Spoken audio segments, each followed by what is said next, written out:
Hello, my name is Greg, and welcome back to this flippin' furniture.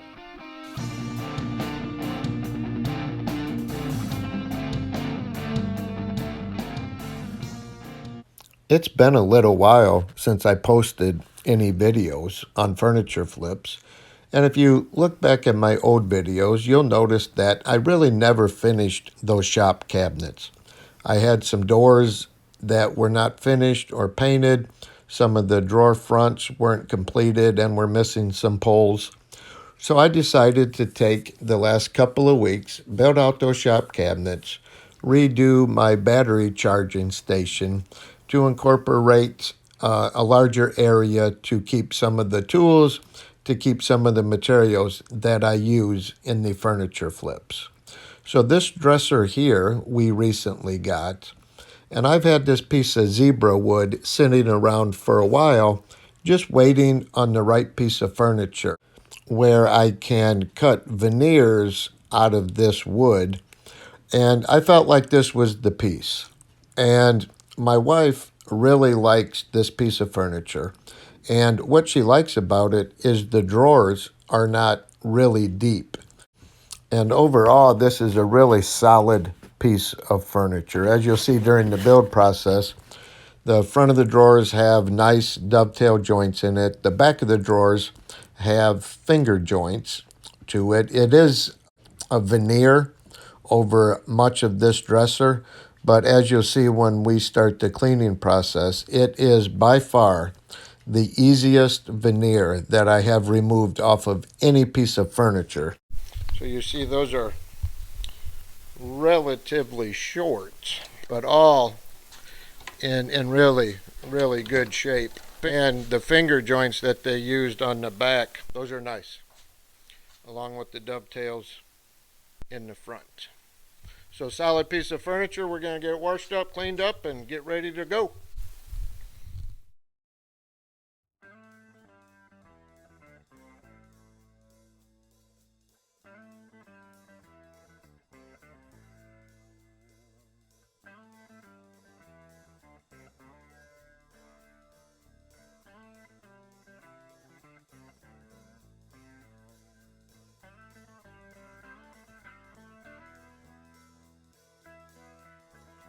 Things here. We're going to use this to get one straight edge. I need to cut this in half because this blade only goes up 3 1/4, so about 6 1/2 inches, and this is about 8 inches wide. I don't like making veneers in multiple cuts. My bandsaw over there, I think you can see it. Uh, it's not. It needs a new blade, so it'll never cut through the zebra wood. I'll be able to cut thin strips out of here, glue them on the front of those drawers. If you don't have a table saw or a joiner, you can get S2S, S3S, or even S4S, and it's relatively cheap to have them do that. S2S, 3S, and 4S is just surfaced two sides, so you have rough cut.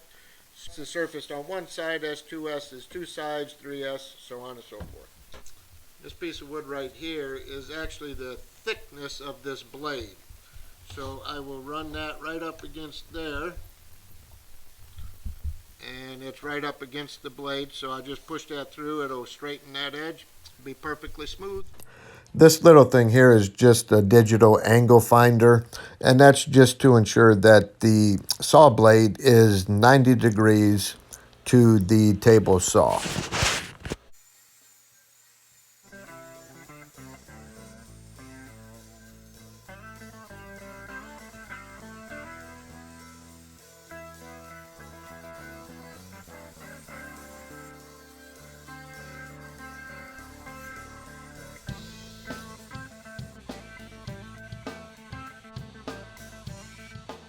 Obviously zebra wood burns just like cherry. Now this zebra wood is pretty oily. I've never made veneers out of it, but some wood you come out the next day and it's all cupped and warped and twisted and cracked. So without knowing about this, I'm just going to go ahead and take a couple of clamps, clamp it down. I'm calling it quits for the night. So when I come back tomorrow, I will get those veneers glued onto the front of the drawers. Wow, that was quite a transition. You may notice that the veneers are glued to the front of the drawers right now. Somewhere along the line, I lost all the video footage of me gluing the veneers onto the front of the drawers. And this is about how all the dovetail joints looked when I got the dresser. But don't let that scare you. What you'll see here is a little bit of sandpaper, wood glue, and sawdust can make these things look almost brand new. So I actually have another request for this zebra wood to be put on another piece of furniture. I'm not exactly sure when I'll be able to get to that piece of furniture. Adding these veneers, they don't work on every piece. You have to account for the thickness of the veneer on all four sides to ensure that that drawer functions properly. So it's not difficult to find dressers like that, but you do just need to be aware and take into account the thickness of the veneers.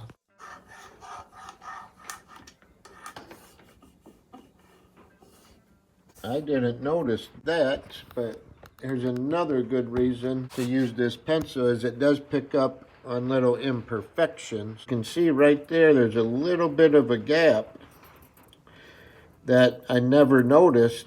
So we can make that disappear real easy.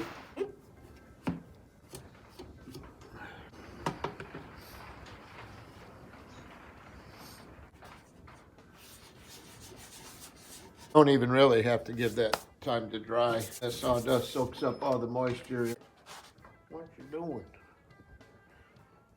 Want to say hi?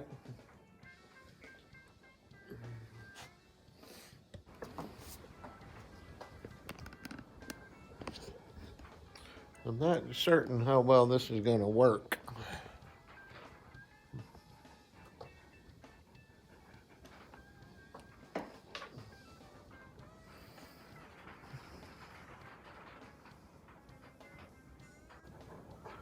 I have work to do.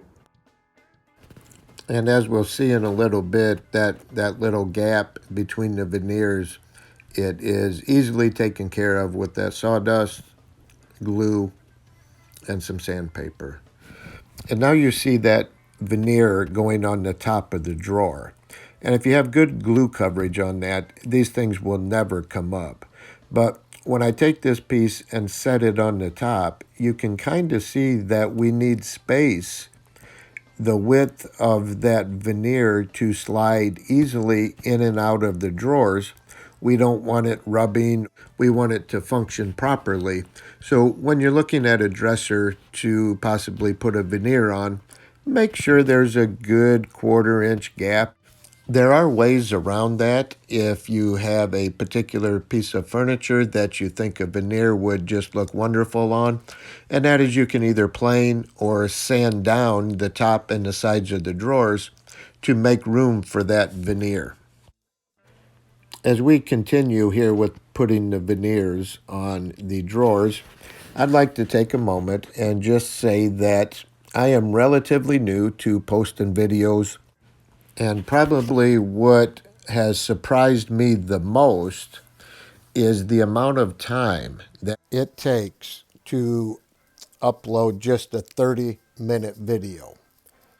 So I would ask that you subscribe to the channel, but only if you find something of value or if you learn something through this video.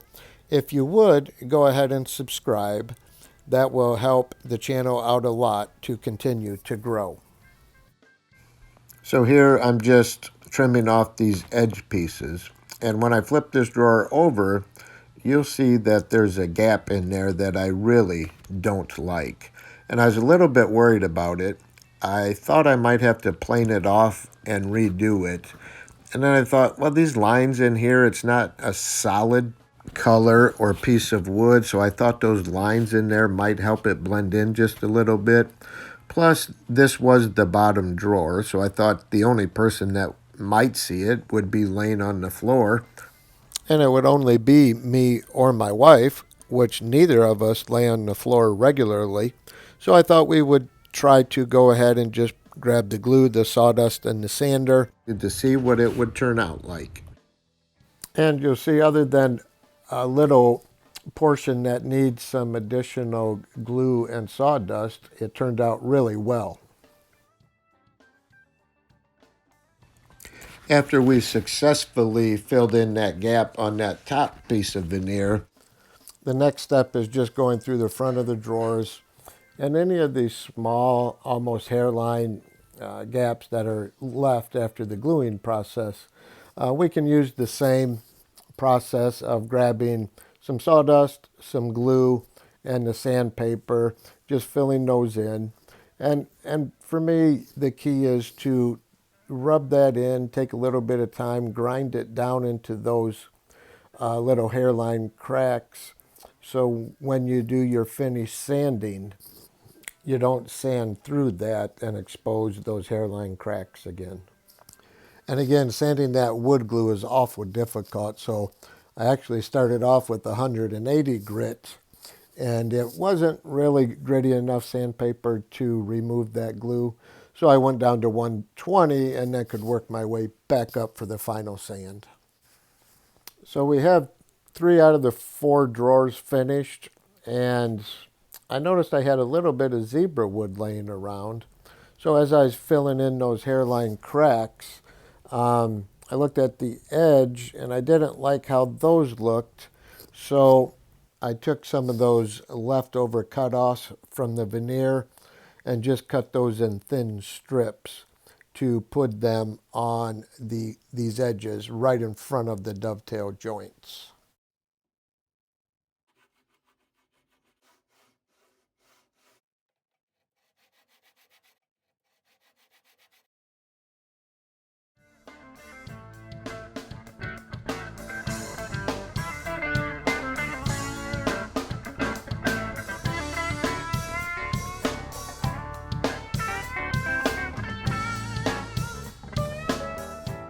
We are getting down near the end of this little furniture flip. We are going to start sanding up again, just because of the edges that I put on there, and it doesn't have a consistent sand across all of these. So I am going to start off at 120 and put Danish oil on there, and I'll show you how I do Danish oil. It ends up with a really, really nice finish. Though it does take some time. It'll probably take a total of 2 days, just because of the waiting in between the coats. But I put on a liberal coat to start with, let that soak in for 30 minutes or so, and then wipe all the excess off with a dry and clean cloth. And then each coat after that, I kind of rub on a light coat and sand it with 400 to 600 grit sandpaper. So let's go ahead and get started. Sit back, enjoy some music.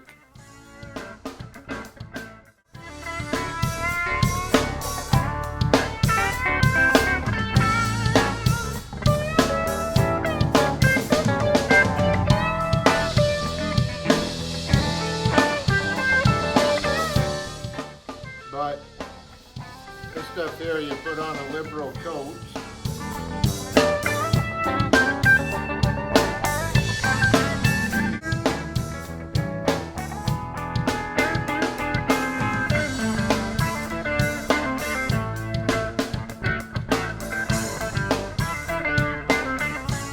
Give that a couple of hours. And after a couple of hours, we come back with just a skim coat with that Danish oil, and we kind of rub it in or grind it in with maybe 600, 800 grit sandpaper. And at that point, after that finish, you have about a satin on there, a satin finish. And I think that's about what my wife likes. You know, maybe go up to like an 800 or 1200 grit and give it in between a satin and a semi-gloss finish, but she can be the judge of that. And here I have a 2000 grit sandpaper, and it doesn't quite do the trick. I'm thinking this doesn't feel right. Well, the more I rub it in, the better it's feeling. I think 2000 is just a little bit too big a jump. Maybe like 1200 might work. Oh yeah, that feels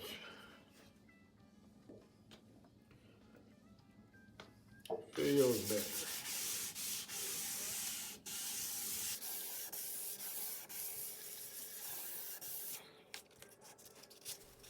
And for the purposes of the video, I did not keep all the footage in, but I spent probably 25 to 35 minutes on each drawer, just with not a lot of pressure, but just gently rubbing that Danish oil in with that sandpaper and applying just a little bit of Danish oil every now and then to keep it moist. But this process, it leaves a really, really nice finish. And then I take a cloth and wipe off any of the excess Danish oil that's on there. Let it sit for a day or two. We'll let them dry overnight. And I think since we're keeping it, I'll be done with no polyurethane over the top. If I was gonna sell this, I might put a polyurethane over it to be a little more protected, but if these get damaged, I can always redo them because my wife is a little rough on things. Shh, she's sitting right over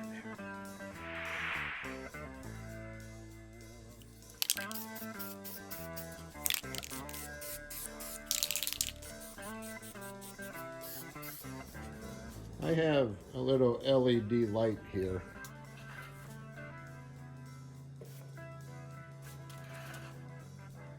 Just watch what happens when we add a little bit of light. Those are just tiny, tiny imperfections. And I take my light and go over it and just rotate it at different angles, moving up and down the piece. And you'll see things appear, it was right there, but when we do add the light, and it just lets you focus in on those areas before we apply the top coat. Doesn't take that long to do. It makes a remarkable improvement in your finish. Oh, there's one right there. I never even seen that. So this light really makes that thing.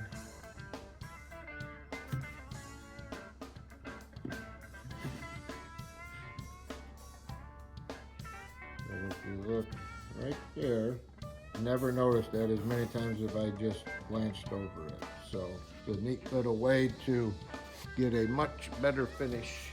And then once you see it, then it obviously becomes very noticeable, but no, it really.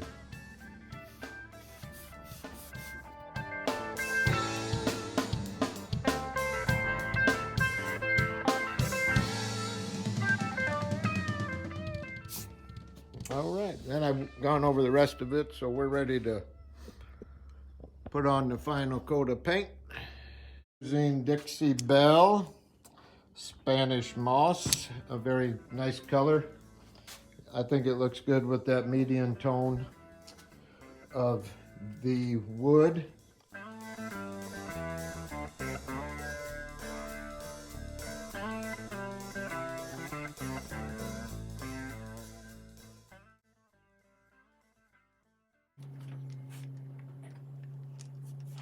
Less than a 16th off.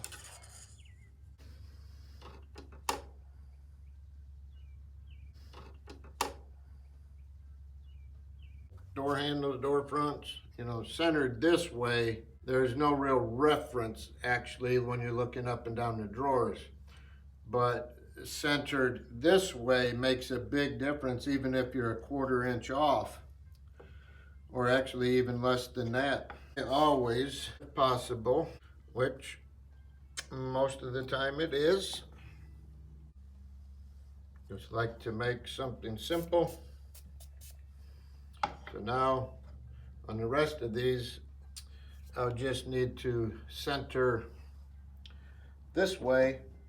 And when you screw up enough of these, like I have, I always try to leave a reference laying out too, just as a way to double check and that we're drilling the right holes.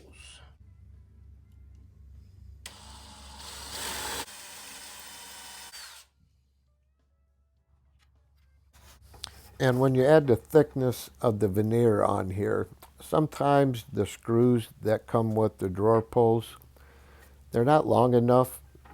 So they have these breakaway or cutaway screws that were also in this, but I don't really like using those.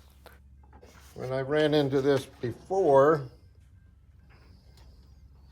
I just grabbed my Forstner bit. These are handy little tools to have. They make a nice flat surface at the bottom of the hole.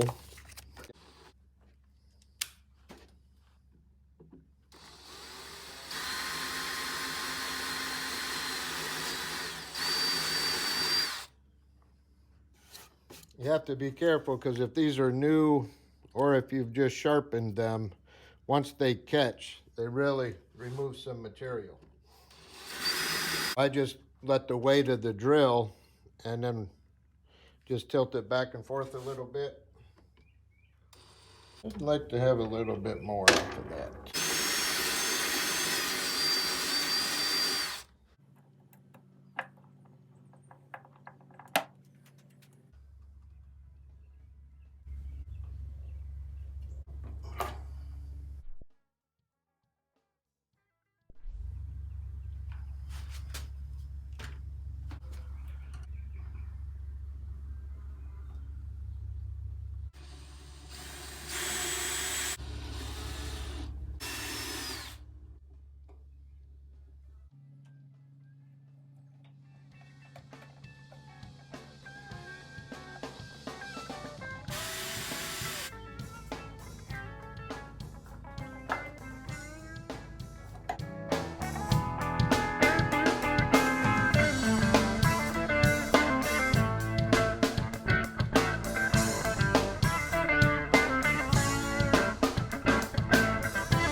And I didn't show any footage, but I did build those little candle holders you see right there with some of the leftover scrap.